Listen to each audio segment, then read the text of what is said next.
Hi everyone, welcome to V-LITE Design Studio. இன்னைக்கு நம்ம இந்த வீடியோல ஒரு கியூட்டான சின்ன ஜும்கா எப்படி செய்யறதுன்னு பார்க்க போறோம். வீடியோவை ஃபுல்லா ஸ்கிப் பண்ணாம பாருங்க. அப்பதான் நான் சொல்ற டிப்ஸ் ட்ரிக்ஸ் எல்லாம் தெரிஞ்சுக்க முடியும். வாங்க வீடியோக்குள்ள போலாம்.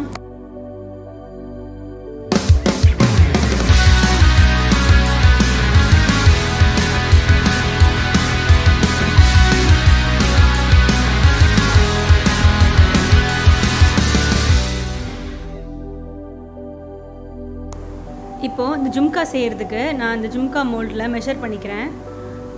1 2 3 4 5th ஒன்ல 5th ஹோல்ல வந்து க்ளே மெஷர் பண்ணி எடுத்துக்கிறேன்.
எதில் மெஷர் பண்ண போகிறீங்களோ அதில் நல்லா ஆயில் அப்ளை பண்ணி அப்புறமா க்ளேயை டங்க் பண்ணிவிட்டு ஒரு ஷார்ப் எட்ஜ் நைஃப் ஸ்கேல் ஏதாவது வச்சு அதை கட் பண்ணிட்டீங்கன்னா அப்படியே உங்களுக்கு அந்த ஜும்கா ஷேப் கிடச்சிரும். அதை வந்து வாட்டர் வச்சு சுத்தமாக எந்த கிராக்ஸ் இல்லாமல் நல்லா ஸ்மூதன் பண்ணிக்கோங்க. எட்ஜஸ் எல்லாம் நல்லா ஸ்மூதன் பண்ணிக்கோங்க. இப்போ நம்ம அடுத்து டிசைன் பண்ண ஆரம்பிக்கலாம்.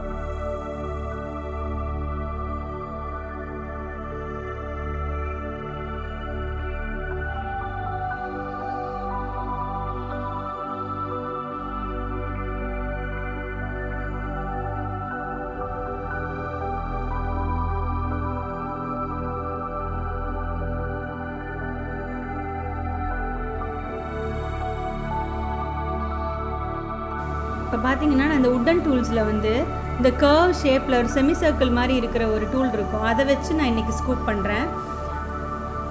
இதையும் வந்து நம்ம ஸ்கூப்பிங் டூலை யூஸ் பண்ணலாம். ஸ்கூப் பண்ணிட்டோன்னா உங்களுக்கு ஜும்காவோட வெயிட் வந்து குறைஞ்சிரும். ஸோ அதுக்காக தான் நம்ம ஸ்கூப் பண்ணுறோம். ஆனால் இந்த சைட் வால்ஸ் வித் வந்து உங்களுக்கு குங்குரு பீட்ஸோ இல்லை லாலிபாப் பீட்ஸோ அட்டாச் பண்ணுறதுக்கு நல்லா இடம் இருக்கிற மாதிரி கொஞ்சம் இடம் விட்டுட்டு அப்புறம் ஸ்கூப் பண்ணுங்கள். ரொம்ப தின்னாக ஸ்கூப் பண்ணிட்டீங்கன்னா நீங்கள் லாலிபாப் பீட்ஸ் இல்லை குங்குரு பீட்ஸ் அட்டாச் பண்ணுறப்போ அந்த பின்ஸ் வந்து வெளியே ஜட் அவுட் ஆகிடும். அது நல்லா இருக்காது பார்க்குறதுக்கு. அப்புறம் இந்த உள்ளே நீங்கள் ஸ்கூப் பண்ணி எடுத்துகிட்டு அதுக்கப்புறம் ஒரு பால் டூல் எடுத்து அதில் ஆயில் அப்ளை பண்ணிவிட்டு அது திருப்பியும் அந்த ஜும்கா வந்து எதில் மெஷர் பண்ணிங்களோ அதுலேயே உள்ளே வச்சு நீங்கள் இந்த மாதிரி செய்கிறப்போ உங்களுக்கு வந்து உள்ளே நல்லா ஸ்மூதன் ஆகிடும். பார்க்குறதுக்கு ரொம்ப அசிங்கமாக இருக்காது.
இப்போ நம்ம டிசைன்ஸ்லாம் அதில் கொடுத்ததுனால அதோட ஷேப் கொஞ்சம் டிஸ்டார்ட் ஆயிடுச்சு. அதை நம்ம திருப்பியும் ரீடூ பண்ணுறோம். எதில் மெஷர் பண்ணமோ அதுலேயே நல்லா ஆயில் அப்ளை பண்ணிவிட்டு இதை இந்த ஜும்காவை உள்ளே வச்சு இந்த மாதிரி பால் டூல் வச்சு நீங்கள் ப்ரெஸ் பண்ணுறப்போ அந்த டோம் ஷேப் மறுபடியும் வந்துடும். இப்போ பாருங்கள், அதே ஷேப்போட, ஆனால் உங்களுக்கு நீங்கள் கொடுத்த இம்ப்ரெஷன்ஸ் டிசைன்ஸும் போகாது. அப்படியே ரொம்ப அழகாக இருக்கும். இப்போ மேலே அதுக்கு தேவையான யூ பின் அட்டாச் பண்ணிடுறேன். இன்னொரு முக்கியமான விஷயம் என்னென்னா, நீங்கள் இப்போ குங்க்ரூ பீட்ஸ், லாலிபாப் பீட்ஸ் வந்து நீங்கள் ஜும்காவில் இல்லை நெக் பீசஸில், சோக்கரில் எதில் அட்டாச் பண்ணாலும் தயவு செஞ்சு அந்த குங்க்ரூ பீட்ஸில் யூ பின் அட்டாச் பண்ணுறீங்க பார்த்தீங்களா, அது வந்து வெளியே வந்து அந்த பீடை விட்டு வெளியே நீட்டிகிட்டு இருக்க மாதிரி அட்டாச் பண்ணாதீங்க. அப்படி நீங்கள் பண்ணுறப்போ உங்கள் ஸ்கின்லையும் அது கிழிக்கும். இன்னொன்று, நீங்கள் ஏதாவது சில்க் சாரீ இல்லை நல்ல ட்ரெஸ்ஸு போட்டிருப்பீங்க, அதில் இருக்க நூலெல்லாம் இழுத்துரும். ஸோ குங்க்ரூ பீட்ஸ் பண்ணுறப்போ கண்டிப்பாக நீங்கள் ஒரு பக்கம்தான் உங்களுக்கு லூப் தெரியணும், இன்னொரு பக்கம் பின்னு வெளியே நீட்டிகிட்டு இருக்கக்கூடாது. அப்போ தான் பார்க்க ரொம்ப அழகாக இருக்கும். கொஞ்சம் ப்ராக்டிஸ் பண்ணுங்கள், கண்டிப்பாக வரும்.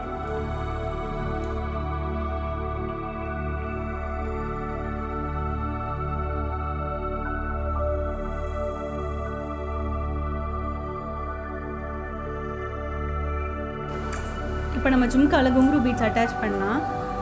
குங்க்ரூ பீட்ஸ் அட்டாச் பண்ணுறப்போ இல்லை லாலிபாப் பீட்ஸ் எது நீங்கள் அட்டாச் பண்ணாலும் அந்த ஜும்காவோட அந்த ஒரு கர்வ் இருக்குது பார்த்தீங்களா, அந்த கர்வோடையே அப்படியே நீங்கள் அட்டாச் பண்ணணும். நீங்கள் ஸ்ட்ரெயிட்டாக அப்படியே இன்சர்ட் பண்ணிங்கன்னா பின் வெளியே நீட்டிட்டு வந்துடும். ஸோ அது நல்லா இருக்காது. அந்த கர்வுக்கு தகுந்த மாதிரி நீங்கள் இன்சர்ட் பண்ணுங்கள். நீங்கள் ஒரு 2 வாட்டி செஞ்சு பார்த்துட்டிங்கன்னா உங்களுக்கு அது பழகிடும். அப்புறம் குங்க்ரூ பீட்ஸ் இல்லை லாலிபாப் பீட்ஸ் எதுவாக இருந்தாலும் ரொம்ப பக்கத்தில் ஒட்டி இன்சர்ட் பண்ணாதீங்க. ஏன்னா க்ளே ட்ரை ஆகிறப்போ கொஞ்சம் ஷ்ரிங்க் ஆகும். அப்புறம் ஃபயர் பண்ணுறப்போ இன்னும் கொஞ்சம் ஷ்ரிங்க் ஆகிறப்போ உங்களுக்கு பீட்ஸ் ஒன்று பக்கத்தில் கிளஸ்டர் ஆகிடும்.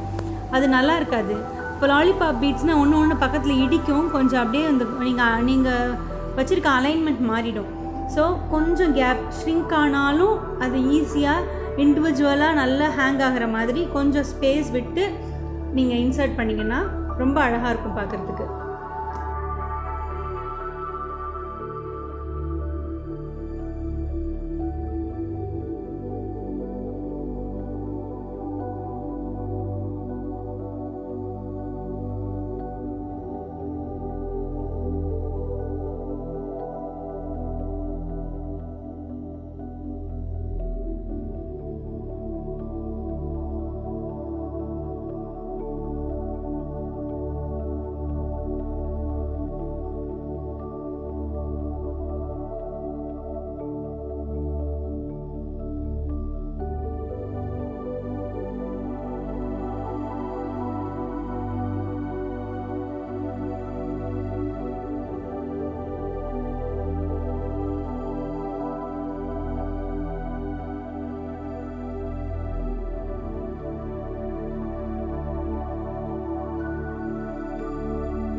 இப்போ நம்ம ஜும்கா ரெடி ஆகிடுச்சு. அதுக்கான ஸ்டட்டு செஞ்சுக்கலாம்.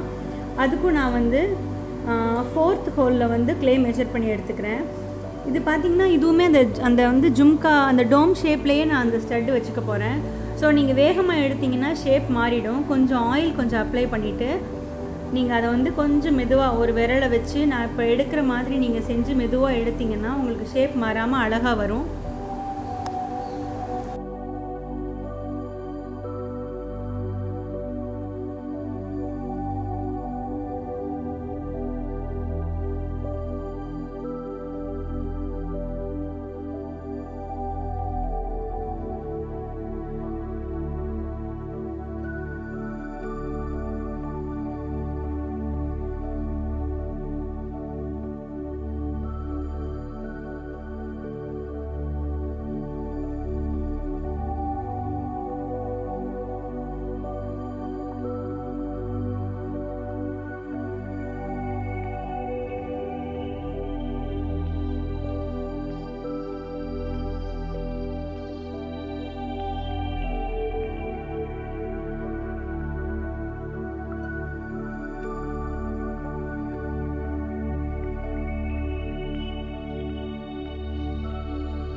எப்பயுமே ஸ்டட் இருக்கிற மாதிரி ஜும்கா பண்ணிங்கன்னா ஏதாவது ஒன்று கொஞ்சம் முன்னாடியே செஞ்சு வச்சுருங்க. அப்போ தான் உங்களுக்கு இந்த மாதிரி அட்டாச் பண்ணுறப்போ கொஞ்சம் கம்ஃபர்டபுளாக இருக்கும்.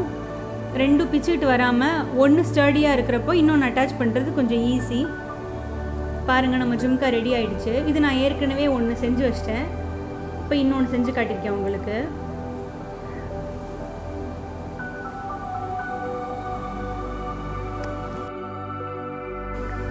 பாருங்கள், நான் இப்போ உங்களுக்கு அந்த குங்குரு பீட்ஸ் காட்டுறேன்.